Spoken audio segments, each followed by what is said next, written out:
50 ஆண்டு காலம் இந்த இயக்கத்தை மாபெரும் இயக்கமாக உருமாற்றிய மாண்புமிகு அம்மாறு புரட்சித் தலைவி எம்ஜிஆர் அவர்கள் வளர்த்த இந்த இயக்கம் மீண்டும் ஒன்றுபட வேண்டும் என்று தமிழக மக்களும் தொண்டர்களும் விரும்புகிறார்கள். அதைத்தான் நாங்கள் சொல்லிக் கொண்டிருக்கிறோம். நாங்கள் யாரிடத்திலும் போய் யாசகம் கேட்கவில்லை. முதலமைச்சர் தேர்தலை சட்டமன்ற உறுப்பினர்களை கூட்டி யாரை முதலமைச்சராக அவர்கள் அறிவித்தார்கள் என்பது உங்களுக்கு அனைவருக்கும் தெரியும். அதே நேரத்தில் திரு எடப்பாடி பழனிசாமி எப்படி நடந்து கொண்டார் என்பது உங்களுக்கு நன்றாக தெரியும். நான் அதை கொச்சைப்படுத்த விரும்பவில்லை. 2076 சட்டமன்ற பொதுத் தேர்தலுக்கு முன்பாகவே இணைப்பு உறுதியாக நடைபெறும் என்று தெரிவித்துள்ளது. நடைபெற்றுக் கொண்டிருக்கின்ற ஆட்சி சட்டம் ஒழுங்கை காப்பாற்ற தவறிய ஆட்சி, போதை நடமாட்டத்தை கட்டுப்படுத்தாத ஆட்சியாக இன்றைக்கு நடைபெற்றுக் கொண்டிருக்கின்றது. இன்றைக்கு நடக்கின்ற அரசு நிகழ்வுகளில் அது வெளிப்பாடாக இருக்கிறது. மக்கள் கடும் கோபத்தில் இருக்கிறார்கள். சின்னம்மா அவர்கள் எந்த நேரத்தில் யாரிடத்தில் அதிமுகவில் என்னை இணைத்துக் கொள்ளுங்கள் என்று சொன்னார்கள். அவர்கள் எந்த கோரிக்கையும் வேண்டுகோளும் வைக்கவில்லை. பிரிந்து கிடக்கின்ற அனைத்து இந்திய அண்ணா முன்னேற்ற கழகத்துடைய சக்திகள் பிரிந்து கிடப்பதனால் 10 தேர்தலில் வெற்றி வாய்ப்பை நாம் இழந்திருக்கிறோம்.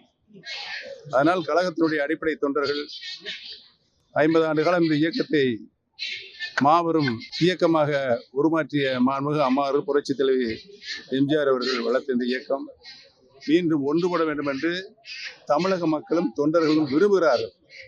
அதைத்தான் நாங்கள் சொல்லிக் கொண்டிருக்கிறோம். நாங்கள் யாரிடத்திலும் போய் யாசகம் கேட்கவில்லை. எங்களை இணைத்துக் கொள்ள வேண்டும். அவர்களாகவே சொல்லுகிறார்கள். அது தேவையில்லாத பிரச்சனை. சார், எடப்பாடியை முதலமைச்சராக ஆக்கியது சசிகலா கிடையாது, எம்எல்ஏ தொண்டர்கள் தான்.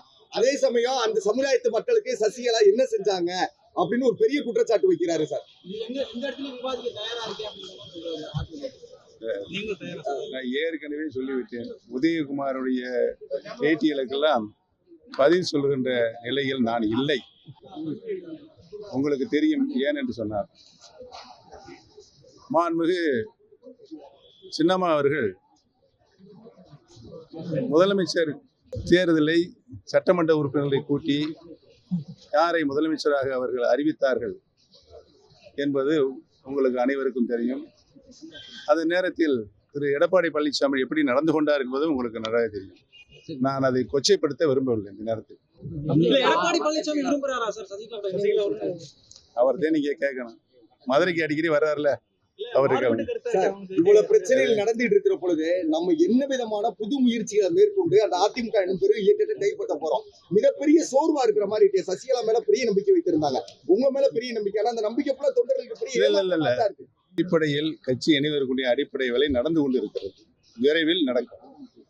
ஒரு வருடம் இந்த பொது தேர்தலுக்கு ரெடியாயிருமா, தயாராயிருமா? பொது தேர்தலில் இரட்டை இலை சின்னத்தை கைப்பற்றி அதில் போட்டியிடுவீர்களா? 2076 சட்டமன்ற பொதுத் தேர்தலுக்கு முன்பாகவே இணைப்பு உறுதியாக நடைபெறும் என்று தெரிவித்துள்ளது. இன்னும் உச்ச நீதிமன்றத்தினுடைய அறிவுறுத்தலின்படி அனைத்து இந்திய அண்ணா முன்னேற்றத்தினுடைய அனைத்து வழக்குகளும் தற்காலிக வழக்காகத்தான் இருக்கின்றது. கோர்ட்டுகளில் சென்னை உயர்நீதிமன்றத்தில் சிவில் சூட்டில் அனைத்து வழக்குகளையும் விசாரிக்க வேண்டும் என்று உச்ச நீதிமன்றம் அறிவுறுத்தப்பட்டிருக்கிறது. அந்த வழக்கு இப்பொழுது நடைபெற்றுக் கொண்டிருக்கிறது. நீங்க பெருந்தன்மையோட இணைப்பின் பொழுது எடப்பாடியும் இணைத்துக் கொள்ள தயாரா? நீங்க உங்க ரெட்டலை கைப்பற்றிட்டீங்கன்னா எடப்பாடி இணைச்சுக்குவீங்களா? அது 1989 மாண்புமிகு அம்மாவர்கள் அணி என்றும் மாண்புமிகு ஜானகி அம்மையார் அணி என்றும் 2 அணியாக இருந்தது. பல்வேறு கருத்து பரிமாற்றங்கள் ரொம்ப தீவிரமாக இருந்தது. தேர்தலுக்கு பின்னால் நடைபெற்ற சட்டமன்ற பொதுத் தேர்தல் 89க்கு பின்னால் அனைத்து தலைவர்களும் இணைவதற்கு முன்பாகவே தொண்டர்கள் இணைந்தார்கள். அந்த ஒரு சூழ்நிலை தான் இப்பொழுது ஏற்பட்டிருக்கிறது.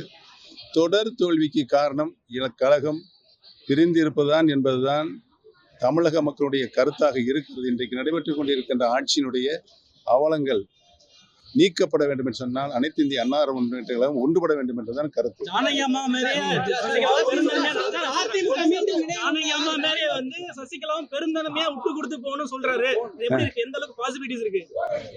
ஜானகி அம்மையார் 1989 நடைபெற்று முடிந்த சட்டமன்ற தேர்தலில் மாண்புமிகு அம்மா அவர்களுக்கு தான் கட்சி தொண்டர்களும் பொதுமக்களும் ஆதரவு இருக்கின்ற தெரிந்தவுடனே 2 கோடி ரூபாயை கட்சி வளர்ச்சிக்காக தந்து கட்சியும் நீங்களே நடத்திக் கொள்ளுங்கள், வருகின்ற தேர்தலில் உறுதியாக நீங்கள் வெற்றி பெறும் என்று ஆசை வழங்கிவிட்டு சென்றார்.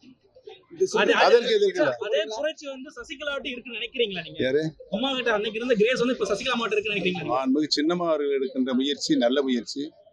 அவர்கள் சுற்றுவனம்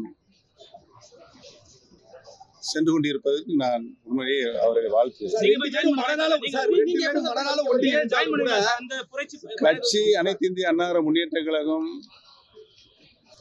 மீண்டும் புதுப்பொலிவுடன் சட்டமன்ற தேர்தலில் மகத்தான வெற்றி பெறுகின்ற நினைக்கின்ற அனைவரும் இணைய வேண்டும் என்றுதான் ஒண்ணு சார், மனநல சசிகலா அம்மா நீங்களும் ஒன்றியிருந்தால் கூட நேரடியா பொது மேடைகள்ல ஒன்னா சந்திக்க முடிய மாட்டேது. ஒரு பெரிய சுற்றுப்பயணம் உறுதியாக அதுல போய் நீங்க கலந்துக்க மாட்டீங்க. உறுதியாக அவர் இப்ப சுற்றுப்பயணம் சென்றிருக்கிறார். நீங்க கலந்துப்பீங்களா? நீங்க மனதளவுல ஒன்றிப்பையா இருக்கீங்க. ஆனா ஒருத்தர் கேளுங்க, ஒற்றுமை பேசுறீங்க. ஒருத்தர் கேள்வி கேட்டு நான் பதில் சொன்னது பின்னால் இன்னொருத்தர் கேள்வி கேளுங்க. குழப்பமா இருக்கு. சொல்லுங்க, கேளுங்க. நீங்கள் அந்த பயணத்தில் சேர்ந்தீர்களா? எதிர்பார்க்கலாமா அவரோட இணைந்த மேடையில்? மாண்புமிகு சின்னம்மா அவர்கள் தனியாக இப்பொழுது மக்களுடைய கருத்தை அறியறுக்க சென்று கொண்டிருக்கிறார்கள். நான் கடந்த உங்களுக்கு தெரியும் 2 ஆண்டு காலம் தொண்டர்களுடைய உரிமையை மீட்கின்ற குழுவாக அமைத்து போராடி கொண்டிருக்கிறேன். ஆக 2 பேருடைய எண்ணமும் இலக்கும் ஒன்றுதான். பேசி இருக்கிற கருத்துக்கள் எல்லாம் உதயகுமாரோடைய சொந்த கருத்து கிடையாது, ஏதோ எழுதி கொடுத்த கருத்து போல இருக்கு சில தொண்டர்கள். ஏற்கனவே உதயகுமாரை பத்தி என்ற கேள்வி கேட்க வேண்டாம்னு சொல்லிட்டேன் உங்கள்கிட்ட. தயவுசெய்து கேட்க. ஏன்னா யாரு அதிமுக சில தலைவர்கள் வந்து சசிகலாவை பத்தி பெருசா விமர்சனம் பண்ணல. ஒரு சில தலைவர்கள் மட்டும் வந்து ரொம்ப விமர்சனம் பண்றாங்க. தான் நடந்து வந்த பாதையை திரும்பி பார்க்க வேண்டும், யாராக இருந்தாலும். 2026 நீங்க எங்க சார் இருப்பீங்க? 2026 எலெக்ஷன்ல நீங்க எங்க சார் இருப்பீங்க? நான் ஏற்கனவே இது குறித்து உறுதியான என்னுடைய நிலைப்பாடை சொல்லிவிட்டேன். என்னுடைய இரத்தம் அனைத்து இந்திய அண்ணா திராவிட முன்னேற்ற கழகத்துடைய இரத்தம் என்பதை சொல்லிவிட்டேன். உங்களோட எக்ஸ்பெக்டேஷன் நீங்க ஈத்துறை அமைச்சரா ஒர்க் பண்ணிருக்கீங்க பல ஆண்டுகளா. பட்ஜெட் வர தாக்கல் பண்ண போறாங்க, உங்களோட எக்ஸ்பெக்டேஷன் என்னவா இருக்கு? நடைபெற்றுக் கொண்டிருக்கின்ற ஆட்சி சட்டம் ஒழுங்கை காப்பாற்ற தவறிய ஆட்சி, போதை நடமாட்டத்தை கட்டுப்படுத்தாத ஆட்சியாக தான் இன்றைக்கு நடைபெற்றுக் கொண்டிருக்கின்றது. இன்றைக்கு நடக்கின்ற அரசு நிகழ்வுகளில் அது வெளிப்பாடாக இருக்கிறது. மக்கள் கடும் கோபத்தில் இருக்கிறார்கள்.